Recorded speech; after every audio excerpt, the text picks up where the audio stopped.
एक चोर चोरी करके भाग रहा था राजा के यहां से। इधर से वो चोर आगे आगे और राजा के सैनिक पीछे पीछे। अपने प्राण बचाने के लिए सरयू नदी के किनारे एक संत कुटिया में रहते थे, तो संत की कुटिया में घुस गया चोर। संत के चरण पकड़ लिए, बोले बाबा मेरे प्राणों की रक्षा करो। संत कहते भैया तुम कौन हो? बोले मैं चोर हूं, मैं राजा के यहाँ चोरी करके आया हूं और सैनिक पीछे पीछे हैं, मुझे मार देंगे, बाबा मेरे प्राणों की रक्षा कर दो। संत भगवान को अच्छा लगा कि चलो ये चोरी करके आया है, मुझसे इसने सत्य कहा है, और फिर जहां प्राणों की रक्षा हो रही हो तो वहां झूठ बोलने में कोई बुराई नहीं है। संत भगवान ने अपनी कुटिया में उसको छिपा लिया।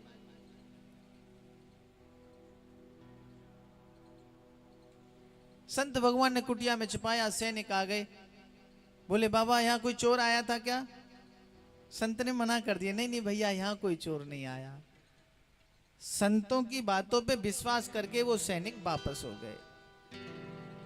अब भैया बार बार चरण पकड़े, बोले बाबा आपने बड़ी कृपा कर दी हैं, आपने मेरे प्राण बख्श दिया, देखो तो सही मेरे छोटे छोटे बच्चे हैं, मेरी पत्नी, मेरी माँ हैं, मेरे पिता, जिनका पालन पोषण मैं ही करता हूं, नाना प्रकार की बात है। अब कहता है बाबा आपने मेरे प्राण तो बचा दिए, अब एक काम और कर दो। संत बोले हाँ बता भैया। मुझे सरयू पार करके जाना है, नदी पार करके जाना है, कुछ ऐसा कर दो कि मैं आसानी से नदी पार करके अपने घर चला जाऊं। संत ने कहा कोई बात नहीं है, जब जिम्मेदारी ली है तो भाई घर तक भी पहुंचाएंगे। संत भगवान ने एक पर्ची उसके हाथ में दी, बेटा इस पर्ची को अपने हाथ में दबा के रखना और तुम सहजता से आसानी से सरयू नदी पार कर लोगे। उसने कहा अच्छा। वो पर्ची हाथ में ली और सरयू नदी में धीरे धीरे करके वो तो पार कर गए आराम से। जैसे ही पार किया मन में आया कि यार ये जुगाड़ तो बहुत बढ़िया है? हाँ, ना नाव की आवश्यकता है, ना पुल की आवश्यकता है, अब तो पर्ची रखो और अपना पार करो। अब तो सैनिक भी नहीं पकड़ पाएंगे।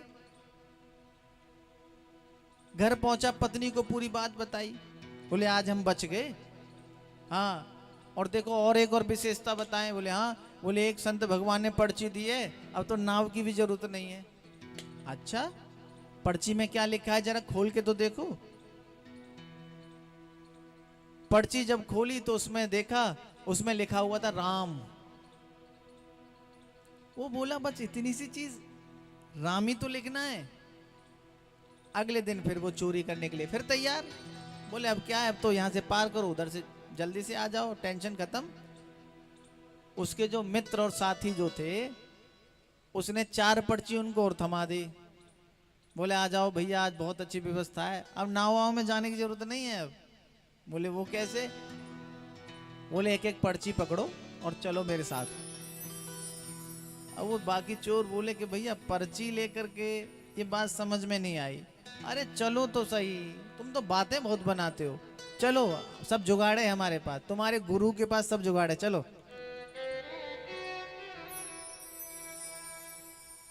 अब वो बाकी चोर बोले भैया एक काम करो, पर्ची से तुम ही जाओ, हम तो पुल से आ रहे हैं और तुम्हें वहां चौराहे पे मिल जाएंगे।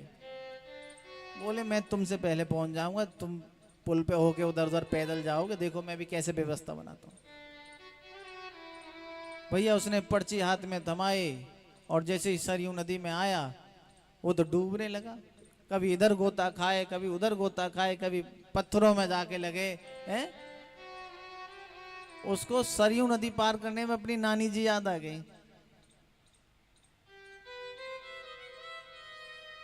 जब नानी जी याद आ गई, बड़ा क्रोधित हुआ, अपने गुरु जी के उस संत भगवान के पास पहुंचा। बोले बाबा एक बात बताओ, क्या आपने मुझे पर्ची दी तो मैं आसानी से पार कर गया हैं, और जब मैं उधर से आ रहा हूं तो देखो तो सही मेरी कितनी हालत खराब हो गई। बोले मरते मरते बचाऊं। संत भगवान कहते हैं कि पर्ची लेके आए हो? बोले हाँ पर्ची लेके आए, वही तुम्हारे जैसी पर्ची है, जैसी तुमने बनाई वैसे मैंने बना ली। बहुत हंसे संत। कहते हैं बेटा तेरा जो राम है ना वो स्वार्थ का राम है, और मेरा जो राम है ना वो तप का राम है, एक विश्वास का राम है, एक श्रद्धा का राम है।